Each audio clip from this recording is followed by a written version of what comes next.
ಜಗತ್ತಿಗೆ ಎದುರಾಗ್ತಿದೆ ಕೋವಿಡ್ ಮೀರಿಸುವಂತಹ ಗಂಡಾಂತರ. ಮಹಾ ವಿಪತ್ತು ಸೃಷ್ಟಿಗೆ ಸಜ್ಜಾಗಿದೆ ಸಾಗರದೊಳಗಿನ ದೈತ್ಯ ಶಕ್ತಿ. ಪೆಸಿಫಿಕ್ ಮಹಾಸಾಗರದ ಅಡಿಯಲ್ಲಿ ಕಾದು ಕುಳಿತಿದ್ದಾನೆ ರಕ್ಕಸ. 2027ರಲ್ಲಿ ಭೂಮಂಡಲ ಮೃತ್ಯುಕೂಪ, ವಿಜ್ಞಾನಿಗಳ ವಾರ್ನಿಂಗ್. ಬಿಸಿಗಾಳಿ, ಅಲ್ಲಲ್ಲ ಭೀಕರ ಬಿಸಿಗಾಳಿ, ಅಲ್ಲಲ್ಲ ರಣಭೀಕರ ಬಿಸಿಗಾಳಿ. ಇದೆಲ್ಲ ಅಲ್ವೇ ಅಲ್ಲ, ಮಾರಣಾಂತಿಕ ಬಿಸಿಗಾಳಿ. ಹೌದು, ಈ ಭೂಮಿ ಮೇಲಿನ ಜೀವ ಸಂಕುಲಗಳೇ ಈ ಮಾರಣಾಂತಿಕ ಬಿಸಿಗಾಳಿಯ ಮೃತ್ಯುಕೂಪಕ್ಕೆ ಸಿಲುಕಲಿದೆ. ಯಾವ ಮಟ್ಟಿಗೆ ಅಂದ್ರೆ ಜಗತ್ತಿನ ಯಾವ ರಾಷ್ಟ್ರಗಳು ಕೂಡ ಈ ಡೆಡ್ಲಿ ಬಿಸಿಗಾಳಿಯಿಂದ ತಪ್ಪಿಸಿಕೊಳ್ಳೋಕೆ ಸಾಧ್ಯವೇ ಇಲ್ಲ. ಮೊದಲೇ ಜಾಗತಿಕ ತಾಪಮಾನದಿಂದ ತತ್ತರಿಸುತ್ತಿರುವ ಭೂಮಿ ಮತ್ತಷ್ಟು ಬಿಸಿಯಾಗತ್ತೆ ಅನ್ನೋದು ಜಗತ್ತಿನ ಜನರ ಆತಂಕವನ್ನ ಹೆಚ್ಚಾಗುವಂತೆ ಮಾಡಿದೆ. ಆದರೆ ವಿಜ್ಞಾನಿಗಳು ಇನ್ನೂ ಒಂದು ಹೆಜ್ಜೆ ಮುಂದೆ ಹೋಗಿ ಎಚ್ಚರಿಕೆ ನೀಡಿದ್ದಾರೆ. ಕಂಡರಿಯದ ಕೇಡುಗಾಲ ಈ ಭೂಮಂಡಲವನ್ನ ಆವರಿಸಲಿದೆ ಅಂತ ವಾರ್ನಿಂಗ್ ಕೊಟ್ಟಿದ್ದಾರೆ.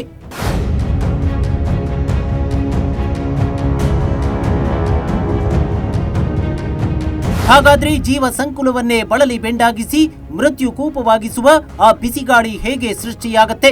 ಇದ್ದಕ್ಕಿದ್ದಂತೆ ಈ ಭೂಮಿಯ ತಾಪಮಾನ ಹೆಚ್ಚಾಗೋದಕ್ಕೆ ಕಾರಣವೇನು? ಕೇಡುಗಾಲಕ್ಕೆ ಪೆಸಿಫಿಕ್ ಮಹಾಸಾಗರದ ಆಳ ಸಾಕ್ಷಿಯಾಗೋದ್ಯಾಕೆ? Deadly heat ವೇವ್ನ ರಣಭೀಕರತೆ ಹೇಗಿರಲಿದೆ? ಭಾರತದ ಮೇಲಾಗುವ ದುಷ್ಪರಿಣಾಮಗಳೇನು? ವಿಜ್ಞಾನಿಗಳು ಕೊಟ್ಟಿರೋ ಎಚ್ಚರಿಕೆ ಏನು? ಇದೆಲ್ಲವನ್ನೂ ತೋರಿಸ್ತೀವಿ. ಆದ್ರೆ ಅದಕ್ಕೂ ಮುನ್ನ ಯುರೋಪ್ ರಾಷ್ಟ್ರಗಳಲ್ಲಿ ಈ ಗಂಡಾಂತರದ ಸ್ಯಾಂಪಲ್ ಹೇಗಿತ್ತು ಅನ್ನೋದನ್ನ ಒಮ್ಮೆ ನೋಡ್ಬಿಡಿ.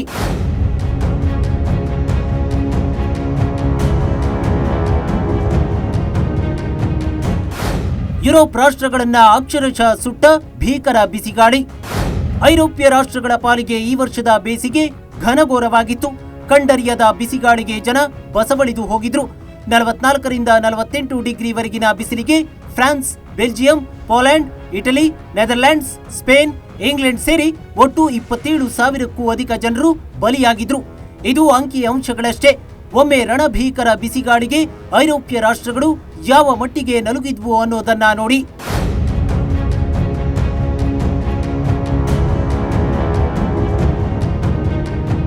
ಇದು ಜಸ್ಟ್ ಟ್ರೇಲರ್. 2027ರಲ್ಲಿ ಇದರ ದುಷ್ಪರಿಣಾಮ ಇದಕ್ಕೂ ಕರಾಳವಾಗಿರಲಿದೆ ಅಂತ ವಿಜ್ಞಾನಿಗಳು ಎಚ್ಚರಿಸಿದ್ದಾರೆ.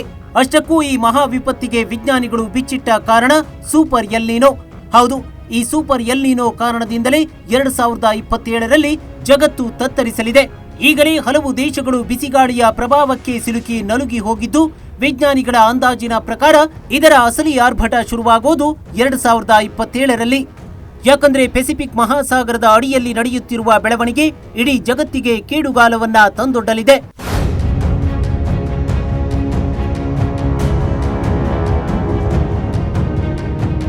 ಪೆಸಿಫಿಕ್ ಮಹಾಸಾಗರದ ಅಡಿಯಲ್ಲಿ ಎಲ್ ನೀನೋ ಬಲಗೊಳ್ಳುತ್ತಿದೆ. ಎಲ್ ನೀನೋ ಪೆಸಿಫಿಕ್ ಮಹಾಸಾಗರದಲ್ಲಿ ಸಂಭವಿಸುವ ನೈಸರ್ಗಿಕ ಹವಾಮಾನ ಬದಲಾವಣೆ. ಸಾಮಾನ್ಯ ಸಂದರ್ಭಗಳಲ್ಲಿ ಸಮುದ್ರ ಮೇಲ್ಮೈ ತಾಪಮಾನ ಹೆಚ್ಚಾದಾಗ ಈ ಶಾಖವು ಗಾಳಿಯ ಚಲನೆ, ಮಳೆ ಮತ್ತು ಪ್ರಪಂಚದಾದ್ಯಂತ ತಾಪಮಾನದ ಮೇಲೆ ದುಷ್ಪರಿಣಾಮ ಬೀರುತ್ತದೆ. ಆದರೆ ಸಂಶೋಧಕರ ಪ್ರಕಾರ ಪ್ರಸ್ತುತ ಪೆಸಿಫಿಕ್ ಮಹಾಸಾಗರದಲ್ಲಿ ಅಪಾರ ಪ್ರಮಾಣದ ಶಾಖ ಸಂಗ್ರಹವಾಗಿದೆ. ಸಾಗರದೊಳಗೆ ಸಂಗ್ರಹವಾದ ಈ ಶಾಖ ಕ್ರಮೇಣ ಏರಿ ವಾತಾವರಣವನ್ನ ಪ್ರವೇಶಿಸಿದಾಗ ಜಾಗತಿಕ ಸರಾಸರಿ ತಾಪಮಾನ ಮತ್ತಷ್ಟು ಹೆಚ್ಚಾಗುವ ಸಾಧ್ಯತೆ ಇದೆ.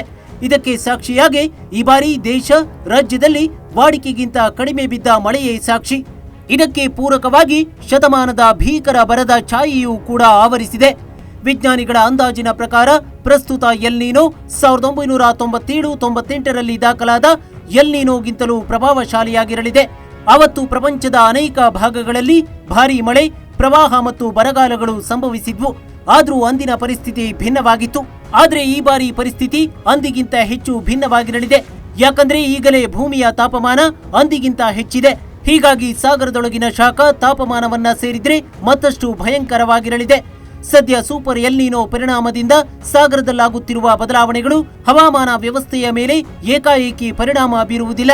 ತನ್ನ ಪ್ರಭಾವ ಬೀರೋದಕ್ಕೆ ಸ್ವಲ್ಪ ಸಮಯ ತೆಗೆದುಕೊಳ್ಳುತ್ತದೆ. ಅಂದ್ರೆ 2027ರಲ್ಲಿ ತನ್ನ ಪ್ರಭಾವದ ಉತ್ತುಂಗವನ್ನ ತಲುಪುವ ಸಾಧ್ಯತೆ ಇದೆ. ವಾತಾವರಣದಲ್ಲಿ ಈಗಾಗಲೇ ಹೆಚ್ಚಿರುವ ಹಸಿರುಮನೆ ಅನಿಲಗಳು ಶಾಖವನ್ನ ಹಿಡಿದಿಟ್ಟುಕೊಳ್ಳುತ್ತಿವೆ. ಇಂತಹ ಪ್ರಕ್ಷುಬ್ಧ ಸಮಯದಲ್ಲಿ ಎಲ್ ನೀನೋ ಎಫೆಕ್ಟ್ ಹಿಂದೆಂದೂ ಕಾಣದ ರೀತಿಯಲ್ಲಿ ತಾಪಮಾನ ಹೆಚ್ಚಿಸಲಿದೆ ಅಂತ ಸೈಂಟಿಸ್ಟ್ಗಳು ಎಚ್ಚರಿಸಿದ್ದಾರೆ.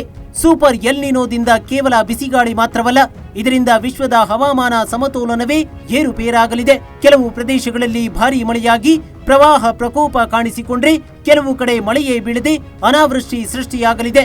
ದಕ್ಷಿಣ ಅಮೆರಿಕ ಮತ್ತು ಪೂರ್ವ ಆಫ್ರಿಕಾದಂತಹ ಪ್ರದೇಶಗಳಲ್ಲಿ ಸಾಮಾನ್ಯವಾಗಿ ಹೆಚ್ಚಿನ ಮಳೆಯಾಗುವ ಸಾಧ್ಯತೆ ಇದ್ರೂ ಆಸ್ಟ್ರೇಲಿಯಾ, ಇಂಡೋನೇಷ್ಯಾ ಮತ್ತು ಆಗ್ನೇಯ ಏಷ್ಯಾದಲ್ಲಿ ಬಿಸಿಲು ಮತ್ತು ಬರಗಾಲ ಆವರಿಸಿಕೊಳ್ಳುವ ಸಾಧ್ಯತೆ ಹೆಚ್ಚಿದೆ. ಇದೇ ಸಮಯದಲ್ಲಿ ವಿಶ್ವದಾದ್ಯಂತ ಶಾಖದ ಅಲೆಗಳ ತೀವ್ರತೆ ಮತ್ತಷ್ಟು ಹೆಚ್ಚಾಗುತ್ತದೆ ಅಂತ ವಿಜ್ಞಾನಿಗಳು ಅಂದಾಜಿಸಿದ್ದಾರೆ. ಇನ್ನು ಸಮುದ್ರದ ಮೇಲ್ಮೈ ತಾಪಮಾನದಲ್ಲಿನ ಹೆಚ್ಚಳ ಚಂಡಮಾರುತಗಳ ತೀವ್ರತೆ ಮತ್ತು ಅವುಗಳ ಚಲನೆಯ ದಿಕ್ಕನ್ನು ಕೂಡ ಬದಲಾಯಿಸುತ್ತೆ ಎನ್ನಲಾಗ್ತಿದೆ. ಈ ಎಲ್ ನಿನೋ ಪರಿಣಾಮ ಭಾರತದ ಹವಾಮಾನದ ಮೇಲೂ ಪರಿಣಾಮ ಬೀರುವ ಸಾಧ್ಯತೆ ಇದೆ. ಈ ಹಿಂದೆ ನೈಋತ್ಯ ಮಾನ್ಸೂನ್ ಮೇಲೆ ಇದು ಕಂಡು ಬಂದಿದೆ. ಕೆಲವು ಬಲವಾದ ಎಲ್ ನಿನೋ ಪರಿಸ್ಥಿತಿಗಳಲ್ಲಿ ಮಳೆ ಕಡಿಮೆಯಾದ ನಿದರ್ಶನಗಳಿವೆ.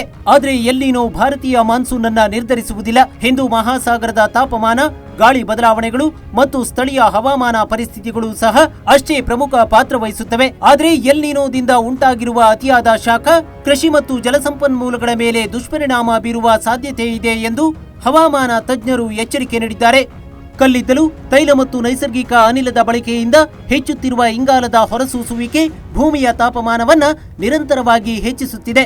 ಇದರೊಂದಿಗೆ ಪ್ರತಿ ಬಾರಿ ನೈಸರ್ಗಿಕ ಹವಾಮಾನ ಬದಲಾವಣೆಗಳು ಸಂಭವಿಸಿದಾಗ ಅವುಗಳ ಪರಿಣಾಮ ಹಿಂದಿಗಿಂತ ಹೆಚ್ಚು ತೀವ್ರವಾಗಿರುತ್ತವೆ.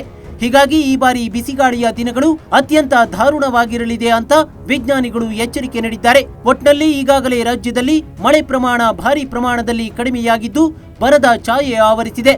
ರಾಜ್ಯದ ಜಲಾಶಯಗಳಲ್ಲಿ ನೀರಿನ ಪ್ರಮಾಣವು ಕುಸಿದಿದೆ.